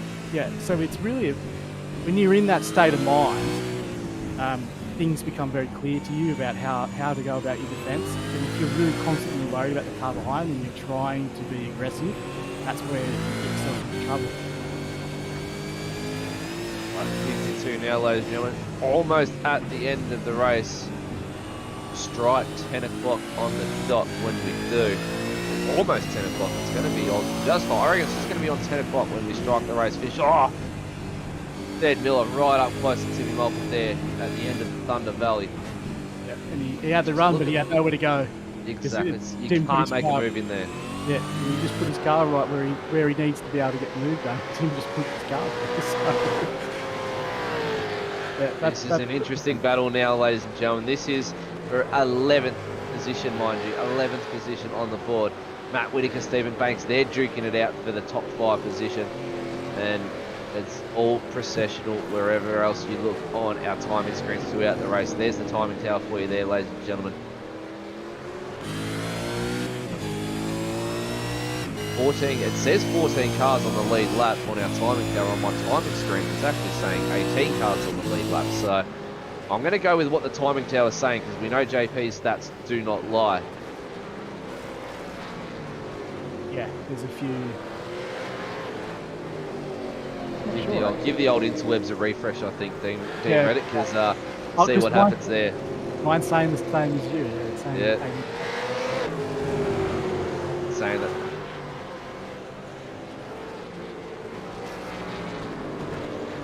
There we go. So we just got notifications of why that is. So, more to go now, ladies and gentlemen. Timmy Mulford with the ultimate defence of the race tonight. I think it's if we've got an award for the big defender, Timmy Mulford's had to fend off quite a number of drivers tonight, and he's done it in extreme fashion. They're making him work. He's making them work for him. Then Miller gets run out in the final corner, turn 13. Just can't get close enough into turn 1. Mulford with that wide line, just tries to take that extra bit of speed. Takes the inside line now. And Miller's just got nowhere to go. That's how you make the car wide, ladies and gentlemen, Mid-Ohio. Tight line by both of them through turn 2. Mulford just gets the drive out. He just gets that car hooked up. Look at the gap that he gets over Sted Miller there, ladies and gentlemen, out of turn 2. He's got that corner absolutely dialed in. And as Dean Reddit mentioned, and as you did mention, Dean, he knows that Sted Miller can't make a move anywhere else on the track because it's near impossible. That's right. And you see him go tight there on the corner entry and basically said to Sted, right, you can go around the outside, but you're not going to be able to get to the apex. So, and therefore you won't get any traction off the exit of the corner. And he knows exactly what he's going to do. People love or hate these types of tracks for that very reason, where if you do go and you can maintain a position here for a number of laps, and as passing opportunities are very, very tight, but other people love these types of tracks for that reason as well, that they actually stand a chance if they do have a faster car behind them, of keeping them behind them. Yeah, definitely. It's the main overtaking opportunities tonight, ladies and gentlemen. Obviously, turn 4, turn 1, another one. If you can get the run. Sted Miller, look at that, around the outside. He's going to try for it. Can he get... Oh, Timmy Mulford shuts the door at the final moment. How about that for a camera angle? That's incredible. Timmy Mulford's got his work cut out for him now. What can he do here? He's under immense pressure now. He doesn't get the run there, so he can't get the run. He's taking the inside line. Stead Miller, he's got the draft now. He's going to try the long way round. Look at this. He just needs to hang there. Hang there through the section there and get it for the next turn. He's got it. He's got it. He's up the inside. A little bit of a wiggle. Mulford's going to be on the inside for the next corner. Through turn 5 they go. A little bit of a wiggle from both of them. Mulford on the inside gives the position up to Stead Miller. He knows his beat. Very, very smart driving by Mulford right there. Big slide though by Miller, so that's going to allow Mulford to catch back up. That was a never-ending battle. There's just nothing left in those tyres. They both couldn't get the power down, but that's it. You know, Timmy did his normal defensive routine, forced him to the outside, but Stead got up alongside him a lot more that time round. And that's like I said, he needed to hang through that first phase and he'd get the move complete in the second phase of that corner. So, yeah, he's done well there to get round. That was a long battle. He earned that position, that's for sure. Definitely earned that position for sure, Dina. What a battle that was. Instead, Miller taking the long way round through turn 4 to line up the move into turn 5 and 6. And Timmy Mulford just he fought a valiant battle, that's for sure, on that one. As Kai Turner comes around to start the final lap of the race. 56 and 56, ladies and gentlemen, and in Morrow County, Ohio, the Mid-Ohio Circuit. Round 8 of the RSRA. That means after tonight, there's only 2 more races to go before the big one. 3 more races for the season, 2 more to go before the big one. The big Bathurst 1000. Boy, we're looking forward to that one. Zach Caban, myself, Matt Davis, and most likely Dean Reddit may be heading that one. I'll be in intermittently throughout the intermittently, yes, intermittently. Throughout the week. It's going to be a week-long event. Yeah, the 3-chapter event, ladies and gentlemen. You get the entree, you get the main course for the top 10 shootout, and then obviously the dessert, which is the big, and that's the one that everybody enjoys, the dessert. The big Bathurst 1000. 12th of December, ladies and gentlemen, the Sunday. We're all looking forward to it. But we can't take away from this man right here, Kai Turner. He's fought a valiant battle tonight. He's skipped away from the start. There was a number of laps there where he wasn't leading, but through turn 12 and 13, he's coming now to come across the line and take the white and black checkered flag. After 56 laps, he is victorious. He's going to be coming to victory lane and into the commentary booth very shortly. Put your hands together, ladies and gentlemen, for Kai Turner. John Gillies in second position. Brian Cooper rounding out your podium in third. Alan Dawson in fourth. Stephen Banks, Matt Whitaker were battling out at the end there. And unfortunately, Whitaker cannot get it done on Banks. Matt Whitaker was on for a top 5, unfortunately due to a mistake. After a pit stop, he was not able to get that done. But Kai Turner, he's just a man on a mission at the moment, isn't he, Dean Rand? He's just got so much pace in that car. Oh, he's got it dialed in, that's for sure. And dialed in all right. Yeah, and look, he's, you know, he's been around for a few seasons now. We know he's got pace. It's been consistency for him, and it looks like he's just taken a step back this season. He looks like he's just doing those extra 1%ers, like the strategy that we were talking about during the race, how he's really methodical with that now. He racecraft during the race. He's not getting himself involved in any instances with other cars, which has happened in the past. It's a bit hard to get involved when you're leading the race by 8 seconds. That's right. So, like, I think he just, you know, that mental shift from trying to win every single race, no matter where you are in the field, to then maybe just going, hey, I don't really actually need to go out and win this race in order to win the championship. I'm just going to string these results together and do what I need to do. So he's been really clinical this season. So obviously he needs to close that out and then see how he can move forward up into the Super Series and carry that momentum into that series. Well, he's pinned it up against the concrete barrier here and trying to light up those Dunlop tyres. let's get straight into the unofficial results, ladies and gentlemen, while we wait for our drivers. He's already in the green room waiting while he was doing his burnout. For the unofficial results, ladies and gentlemen, Kai Turner, your race winner for tonight for the Mid-Ohio Triple Crown. And then that's brought to you by Dragon RC as well, ladies and gentlemen, so don't forget that one. John Gillies in second, Brian Cooper in third, Alan Dawson in fourth, Stephen Banks in fifth, Matt Whitaker in sixth. A valiant effort by those two drivers to try the one-stopper tonight. Stephen Martin, Rod Hollis, Stephen Lawrence, and Jonathan Bain rounding out your top 10. Over to the second page, Stead Miller, Timmy Mulford, Jason Schooler, Tony Gaffer rounding out the cars on the lead lap. And then we go back into lapped car drivers: Will Yesberg, Robert Brewer, Braden O'Loughlin, Tommy Foster, Andrew Johnson, and then the man from the United States of the Americas, Jeffrey Eddy, in 20th position, rounding out the back of the field. Obviously, Brenton Nitschke, our safety car driver for the night, didn't get to see any track time apart from in between the drivers' briefing. But it's good to see the safety car parked up in the pit lane. We know that's a clean race for sure.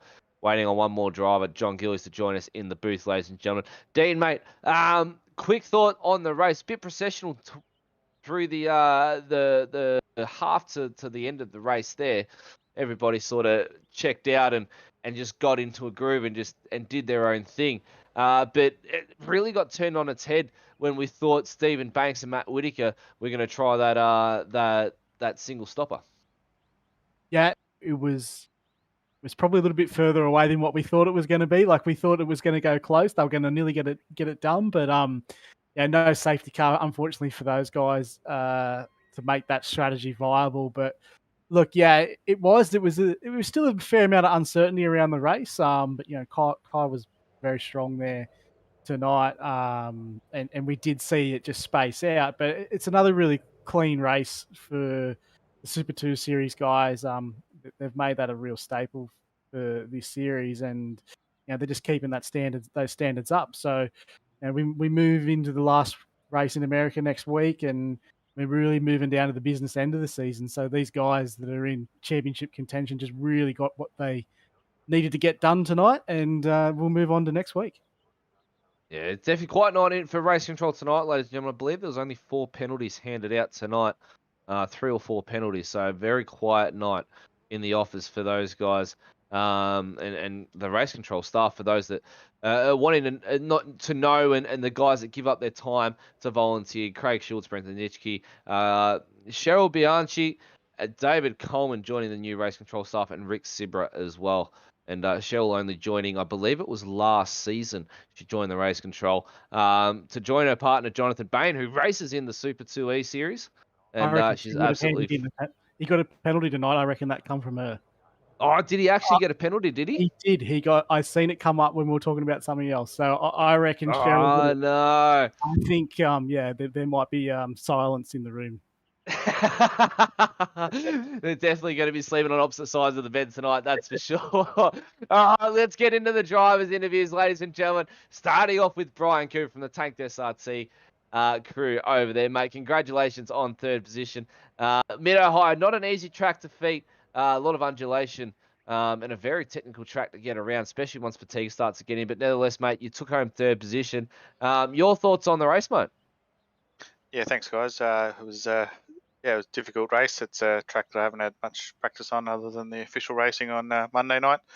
And so, yeah, pretty happy with qualifying. I was there or thereabouts with Guy and John and the other boys up front. And we come out of the first stop, and I had Alan in front of me, and unfortunately we caught up to Tim pretty quickly, who undercut us in the pit stop. But we sort of got stuck behind him for a little bit as a bit of a possession, and then ended up getting past him and unleashed us. And but yeah, fortunately for me, I think Alan took his tyres on that first stop. So as we come out of our second stop, I had a bit more pace on Alan and got past him. But yeah, it was a good race. Couldn't quite get hold of John at the end there. I just ran out of laps and probably ran out of tyres. So happy with third place, that's for sure. Mate, talk us through what unfolded in front of you coming into turn 4. Obviously, Alan got round Mulford. Finally got round Mulford, should I say. We know he's such a strong defender out on track. And then Bain just threw it up on the inside, and he was there for the move. The move was on. He had the run, but unfortunately, just Mulford turned down the inside. Granted you the move. You're going to go for the outside move by the looks of it, 3 wide into 4.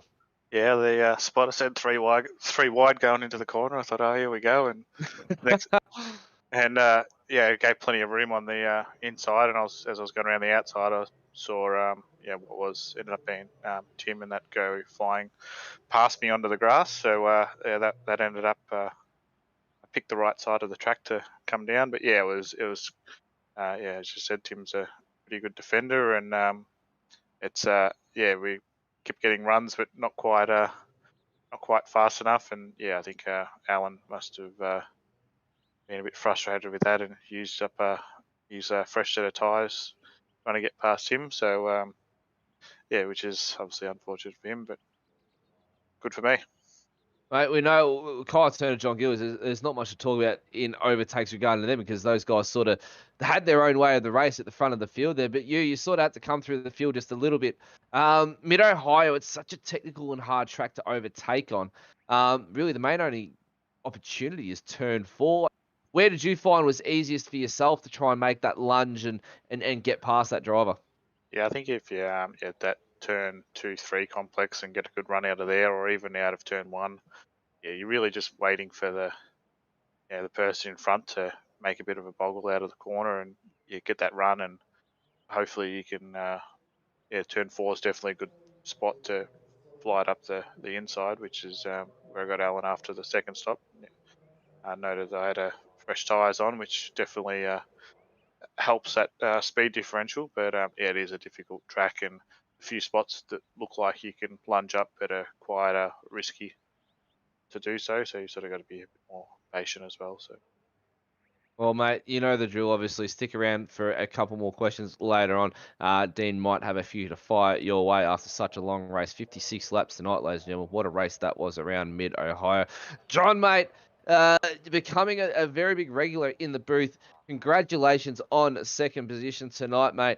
Got yourself out of P3 nicely and got the move done on Dawson very early. Which is obviously crucial for you because you were able to hold off second position there for the remainder of the race with the strategy on fuel and tyres. Yeah, thanks, mate. Yeah, I really enjoyed the race. The car itself and the tyres held for all the race.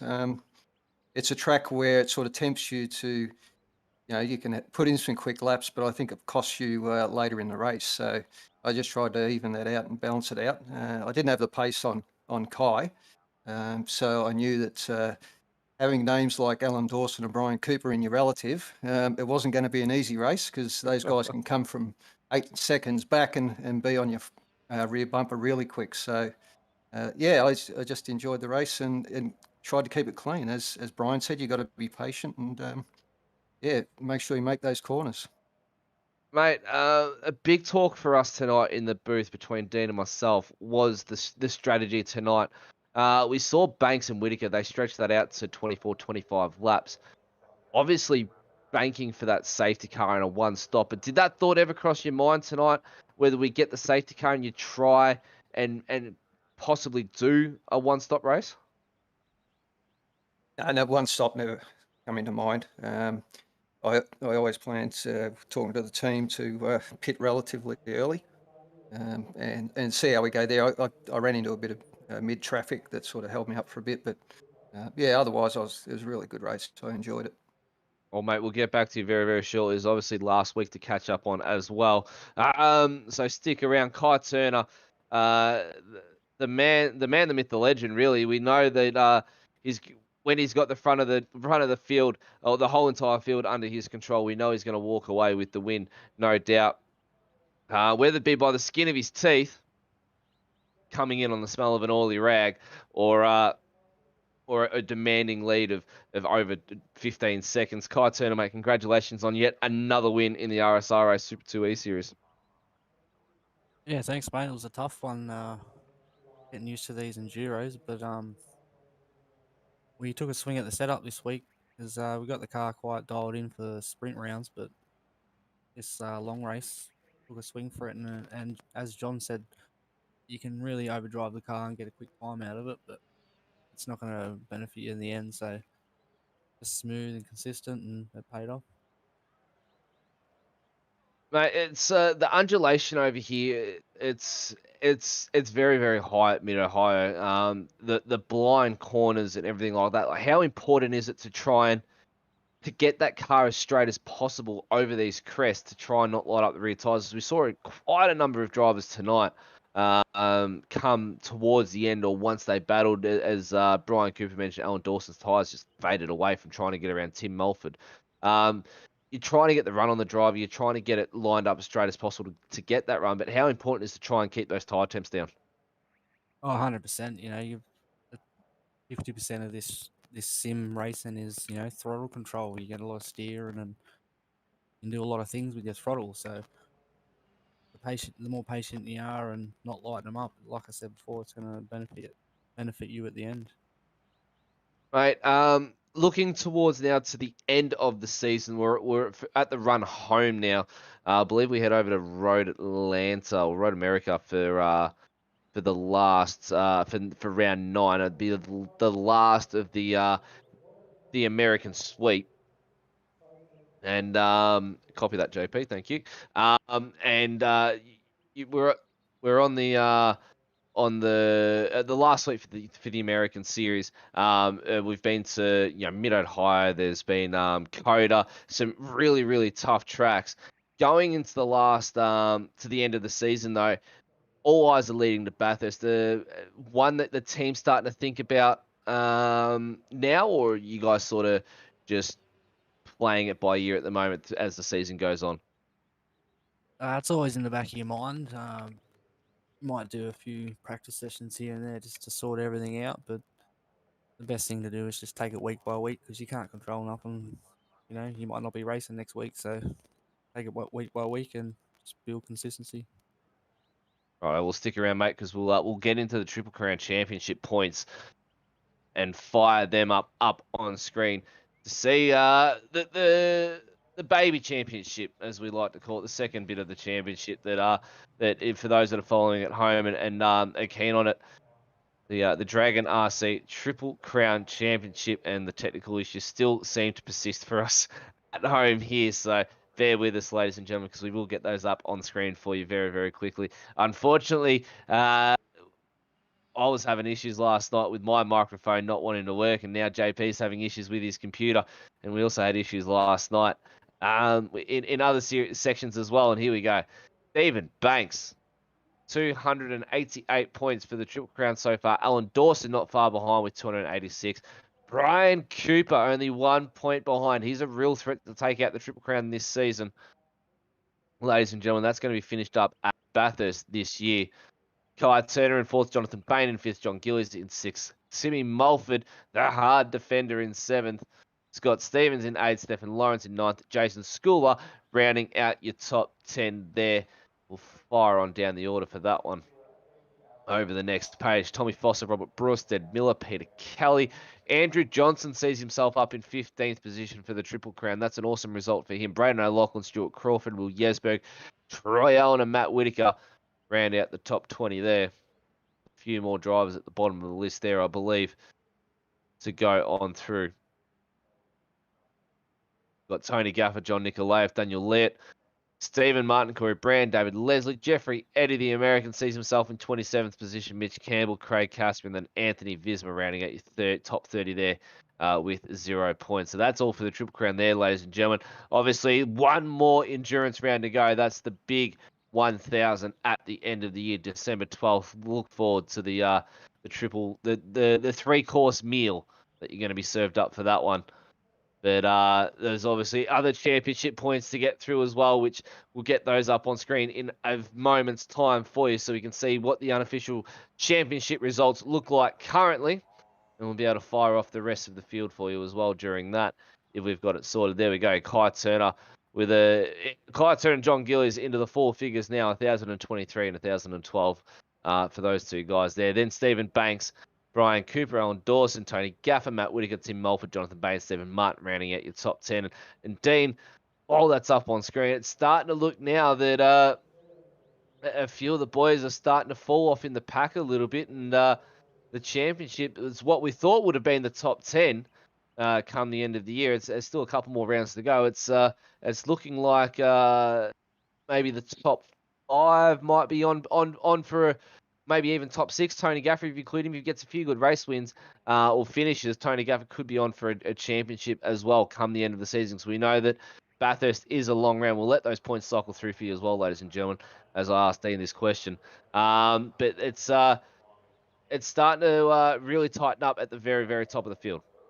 Yeah, well, the guys there in the top 5 and 6. What the way I think those guys, or even down to 7, 8, 9, they should be looking at it is if there's 150 points awarded for a race win, as long as you can stay within that margin, you go to the last round and it's a double points round. You've brought yourself a ticket to win the championship. As long as you're within that 150, that's the way I see it. And it'd be interesting. It might have been a question I might pose to the guys here at the end. It's when you get to that point of the season, when you do have theoretically a good chance and you're in contention, who are they going to trust to be their co-drivers in that scenario? Yeah, that's exactly right.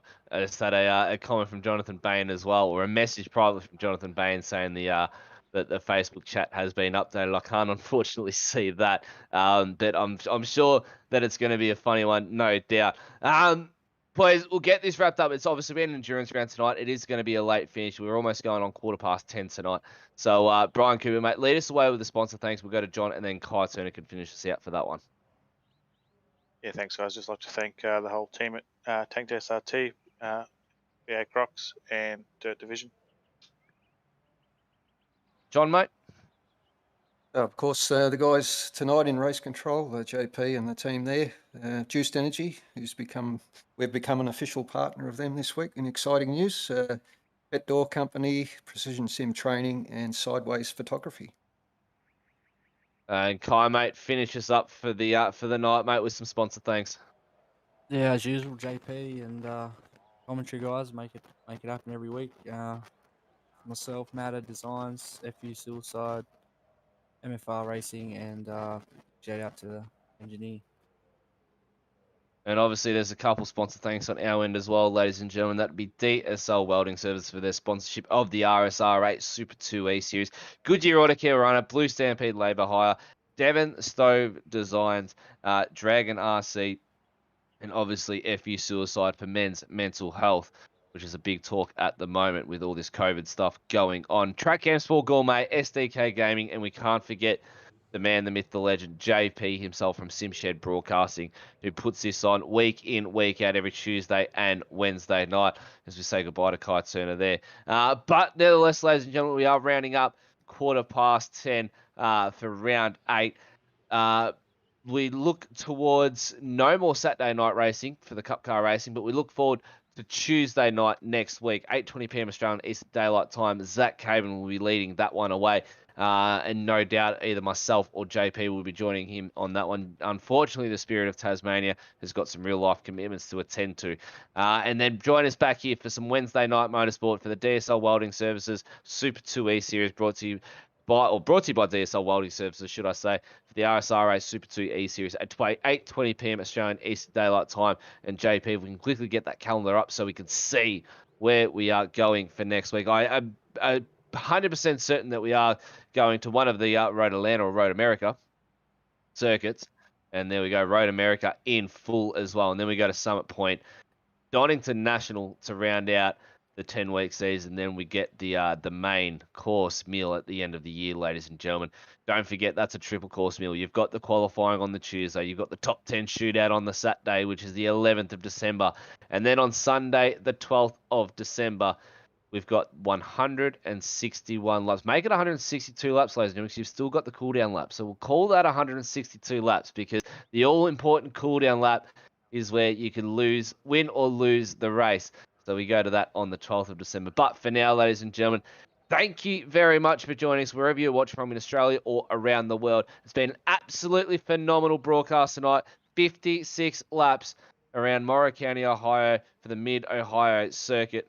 And Kai Turner taking out a demanding lead and taking home the race win. But join us all next week as we go to Road America for round 9 of the RSRS Super 2 E Series. Thank you very much for joining me. My name is Matt Davis, joined by Dean Reddit and the podium, and obviously our director, JP. We'll see you next week, and good night.